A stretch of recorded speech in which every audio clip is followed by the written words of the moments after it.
Shalom, permisa yang diberkati Tuhan. Bertemu kembali dalam seri pelajaran Sekolah Sabat. Sebelumnya, mari kita bersatu dalam doa. Bapa kami yang sorga, terima kasih atas hari yang indah pada saat ini Tuhan. Kami datang untuk memuji dan belajar dari sebagian firman-Mu. Kiranya Roh Kudus membimbing hati dan pikiran kami agar renungan ini membawa berkat dan menguatkan iman kepercayaan kami. Terima kasih Bapa, dalam nama Yesus kami berdoa mengucap syukur padamu. Amin.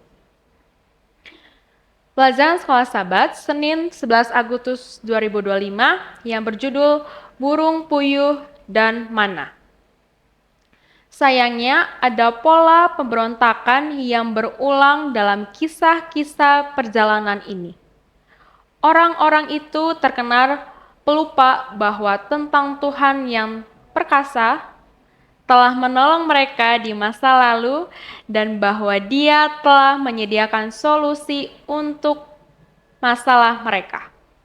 Mereka membiarkan masalah-masalah mereka saat ini membuatkan mereka dari tujuan akhir dan masa depan yang dijanjikan.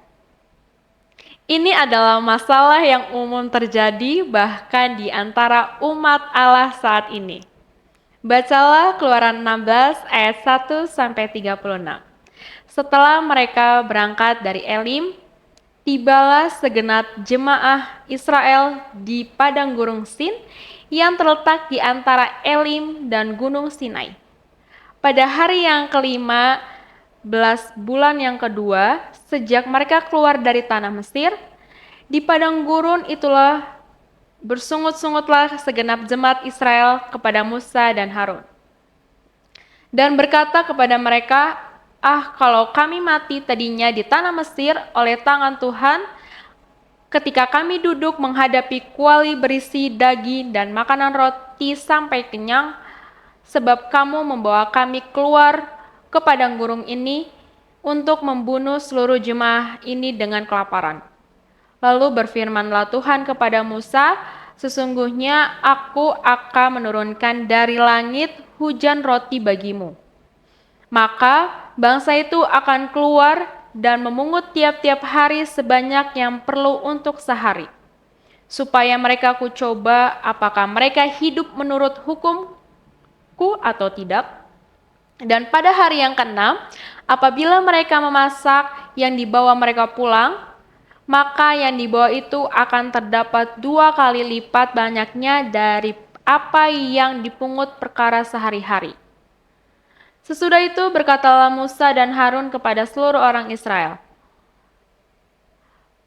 petang ini kamu akan mengetahui bahwa Tuhanlah yang telah membawa kamu keluar dari tanah Mesir. Dan besok pagi kamu melihat kemuliaan Tuhan karena Ia telah mendengar sungut-sungutmu kepadanya. Sebab apalah kami ini, maka kamu bersungut-sungut kepada kami. Lagi kata Musa, jika memang Tuhan yang memberi kamu makan daging pada waktu petang dan makan roti sampai kenyang pada waktu pagi, karena Tuhan telah mendengar sungut-sungutmu dan kamu sungut-sungutkan kepadanya. Apalah kami ini? Bukan kepada kami sungut-sungutmu itu, tetapi kepada Tuhan. Kata Musa kepada Harun, katakanlah kepada segenap jemaah Israel, marilah datang ke hadapan Tuhan, sebab Ia telah mendengar sungut-sungutmu. Dan sedang Harun berbicara kepada segenap jemaah Israel, mereka memalingkan mukanya ke arah padang gurun. Maka tampaklah kemuliaan Tuhan dalam awan. Lalu berfirmanlah Tuhan kepada Musa, aku telah mendengar sungut-sungut orang Israel, katakanlah kepada mereka, pada waktu senja kamu akan makan daging dan pada waktu pagi kamu akan kenyang makan roti. Maka kamu akan mengetahui bahwa akulah Tuhan Allahmu. Pada waktu petang datanglah berduyung-duyung burung puyuh yang menutupi perkemahan itu. Dan pada waktu pagi terletaklah embun sekeliling perkemahan itu. Ketika embun itu telah menguap, tampaklah pada permukaan padang gurun sesuatu yang halus, sesuatu yang seperti sisik, halus seperti embun beku di bumi. Ketika orang Israel melihat, berkatalah mereka seorang kepada yang lain, "Apakah ini?" Sebab mereka tidak tahu apa itu. Tetapi Musa berkata kepada mereka, "Inilah roti yang diberikan Tuhan kepadamu menjadi makananmu. Beginilah perintah Tuhan, pungutlah itu tiap-tiap orang menurut keperluannya. Masing-masing kamu boleh mengambil untuk seisi kemahnya, segomer seorang menurut jumlah jiwa." Demikianlah diperbuat orang Israel, mereka mengumpulkan, ada yang banyak, ada yang dikit. Ketika mereka menakarnya dengan gomer, maka orang yang mengumpulkan banyak tidak kelebihan dan orang yang mengumpul sedikit tidak kekurangan. Tiap-tiap orang mengumpulkan menurut keperluannya. Musa berkata kepada mereka, "Seorang pun tidak boleh meninggalkan daripadanya sampai pagi." Tetapi ada yang tidak mendengarkan Musa dan meninggalkan daripadanya sampai pagi. Lalu berulat dan berbau busuk. Maka Musa menjadi marah kepada mereka. Setiap pagi mereka memungutnya, tiap-tiap orang menurut keperluannya. Tetapi ketika matahari panas, carilah itu. Dan pada hari ke-6 mereka mengungut roti itu 2 kali lipat banyaknya, dan gomer untuk tiap-tiap orang. Dan datanglah semua pemimpin jemaah memberitahukan kepada Musa. Lalu berkatalah Musa kepada mereka, "Inilah yang dimaksudkan Tuhan. Besok adalah hari perhentian penuh, Sabat yang kudus bagi Tuhan. Maka roti yang perlu kamu bakar, bakarlah, dan apa yang perlu kamu masak, masaklah. Dan segala kelebihannya, biarkanlah di tempatnya untuk disimpan sampai pagi." Mereka membiarkannya di tempatnya sampai keesokan harinya, seperti yang diperintahkan Musa, lalu tidaklah berbau busuk dan tidak ada ulat di dalamnya. Selanjutnya kata Musa, "Makanlah itu pada hari ini, sebab hari ini adalah Sabat untuk Tuhan. Pada hari ini tidaklah kamu mendapatnya di padang. 6 hari lamanya kamu memungutnya, tetapi pada hari yang ketujuh dan ada Sabat. Maka roti itu tidak ada pada hari itu. Tetapi ketika pada hari ketujuh ada dari bangsa itu yang keluar memungutnya, tidaklah mereka mendapatnya. Sebab itu Tuhan berfirman kepada Musa, "Berapa lama lagi kamu menolak mengikuti segala perintahku dan hukumku? Perintahkanlah, Tuhan telah memberikan Sabat itu kepadamu. Itulah sebabnya pada hari ke-6 ia memberikan kepadamu roti untuk 2 hari. Tinggallah kamu di tempatmu masing-masing, seorang pun tidak boleh keluar dari tempatnya pada hari ketujuh itu.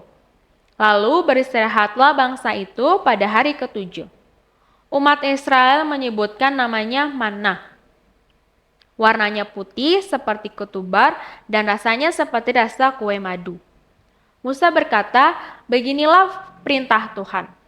Ambillah segomer penuh untuk disimpan turut-temurun, supaya keturunan mereka melihat roti yang kuberi kamu makan di padang gurun. Ketika aku membawa kamu keluar dari tanah Mesir." Sebab itu Musa berkata kepada Harun, "Ambillah sebuah buli-buli. Taruhlah mana di dalam segomer penuh, dan tampakkanlah itu di hadapan Tuhan untuk disimpan turun-temurun. Seperti yang diperintahkan Tuhan kepada Musa, demikianlah buli-buli itu ditempatkan Harun di hadapan tabut hukum Allah untuk disimpan. Orang Israel makan manna 40 tahun lamanya sampai mereka tiba di tanah yang didiami orang. Mereka makan manna sampai tiba di pembatasan tanah Kanaan. Adapun segomer ialah 1/10 eva.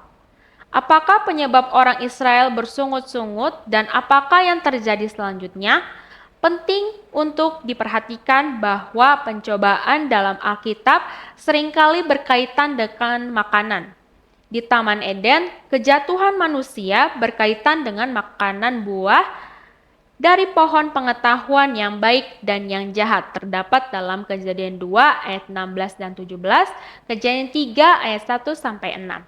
Dalam pencobaan Yesus di padang gurun, Serangan pertama iblis kepadanya adalah melalui makanan yang terdapat dalam Matius 4 ayat 3. Esau kehilangan haknya sebagai anak sulung karena selera makanannya yang tidak disiplin. Kejadian 25 ayat 29 sampai 34. Betapa seringnya ketidaktaatan Israel berhubungan dengan makanan dan minuman. Tidak heran Musa mengingatkan generasi selanjutnya, manusia bukan hidup dari roti saja, tetapi manusia hidup dari segala yang diucapkan Tuhan. Terdapat dalam Ulangan 8 ayat 3. Mana tentu saja adalah roti surgawi yang Tuhan sediakan bagi bangsa Israel selama 40 tahun tinggal di padang gurun. Melalui pemberian ini, dia mengajar mereka bahwa dia adalah pencipta dan pemelihara segala sesuatu. Selain itu, Allah juga menyediakan mana yang supernatural untuk menunjukkan kepada mereka bagaimana cara memelihara Sabat hari ketujuh. Setiap pekan ada 4 mukjizat yang terjadi. Yang pertama, selama 5 hari Tuhan memberikan jatah mana setiap hari. Yang kedua, pada hari Jumat 2 porsi mana diberikan. Yang ketiga, mana tidak basi dari hari Jumat sampai hari Sabtu, Sabat. Dan yang keempat, tidak ada mana yang turun pada hari Sabat. Allah terus-menerus melakukan mukjizat-mukjizat ini agar umatnya mengingat hari Sabat dan merayakan kebaikan Allah pada hari itu. Allah berfirman, perhatikanlah Tuhan telah memberikan Sabat itu kepadamu. Keluaran 16 ayat 29. Orang suka makan, kita diciptakan untuk suka makan.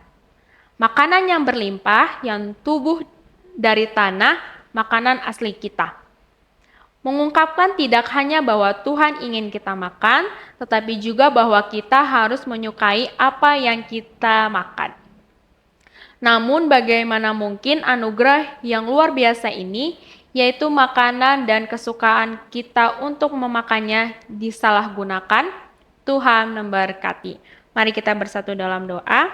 Bapa kami yang di sorga, terima kasih ya Tuhan atas firman-Mu yang telah kami dengar. Kiranya firman yang kami dengar dapat menambah iman kepercayaan kami. Tuhan, di sini juga kami berdoa untuk sanak saudara kami dimanapun mereka berada, kiranya Engkau menjaga mereka, melindungi mereka. Terima kasih Bapa, dalam nama Yesus kami berdoa mengucap syukur padamu. Amin.